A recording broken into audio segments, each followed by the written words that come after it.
ব্যাংকের লোন পাইয়ে দেওয়ার নামে প্রতারণা। আমডাঙ্গায় ভুয়ো সংস্থা খুলে প্রতারণার অভিযোগ। গ্রামের মহিলাদের জমানো টাকা আত্মসাতের অভিযোগ।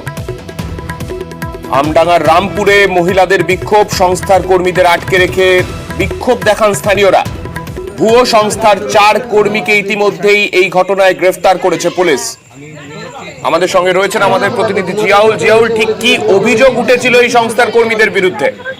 দেখো, আমডাঙ্গা রামপুর এলাকায় ব্যাংকের লোন পাইয়ে দেওয়ার নাম করে প্রচুর মহিলার কাছ থেকে কয়েক লক্ষ টাকা আত্মসাৎ করেছে এমনটা অভিযোগ। শুধুমাত্র লোন পাইয়ে দেওয়া তা কিন্তু নয়, এলাকায় যে সমস্ত বিভিন্ন গ্রুপ হয় সেই গ্রুপকেও কিন্তু সেখান থেকে একটা মোটা অঙ্কের টাকা নিয়েছিল। সেই টাকা নিয়ে পুরো টাকাটাই আত্মসাৎ করেছিল এবং বছর 2 ধরে যাতে ঘোরাচ্ছিল এমনটা অভিযোগ।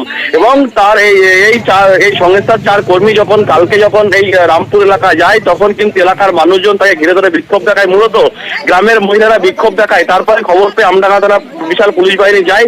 এই 4 প্রতারক, অর্থাৎ যাদের কাছ থেকে লক্ষ লক্ষ টাকা প্রতারণা করা হয়েছে, সেই 4 জনকে কিন্তু ইতিমধ্যে আমডাঙ্গা থানার পুলিশ সেখান থেকে নিয়ে আসে। কিন্তু এই যে লক্ষ লক্ষ টাকা যে আত্মসাৎ করেছে, সেই টাকা দেবেন কি, অর্থাৎ সেই সংস্থার ম্যানেজার মালিক কিন্তু এই মুহূর্তে পলাতক। ফলে তাদেরকে এই মালিককে নিয়ে আসতে হবে, তা নিয়েই কিন্তু এই 4 কর্মীকে আটকে রেখে বিক্ষোভ দেখিয়েছিল।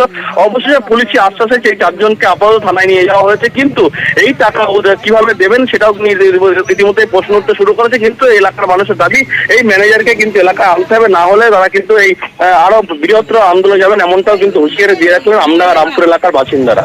বেশ, আমাদের টাকা এরকম ফট করেছে, গ্রুপ করে উনি এখন টাকা নিয়ে পালিয়ে গেছে। এবারে উনি টাকা আনতে এসছে, আমরা আটকে রেখেছি। সুদের দরকার নেই, আমাদের আসল টাকাটা দিয়ে দিলে আমরা ছেড়ে দেবো। না, আমরা কোম্পানির নামটাই জানি না। মালক কল্যাণ পালানোর পরে আমরা বিষয়টা জানাতে এসেছি, আসে ওগুলো টাকা দেবেন না, আর যারা যারা মেসেজ হয়ে গেছে তাদের সব কিছু নিয়ে, মানে আধার কার্ড আমাদেরকে নিয়ে আমাদের ব্রাঞ্চে যোগাযোগ করবে। এখান থেকে এখন বলছে যে কোম্পানি ভুট হয়ে যাবে, এই হয়ে যাবে, সেই হয়ে যাবে, এই করে আমাদেরকে আটকে রেখে দিয়েছে। তাদের দাবি আমরা আর বই চালাবো না, আমাদের যতটুকু জমেছে তাদের টাকাটা আমরা সব তুলে দিতে হবে।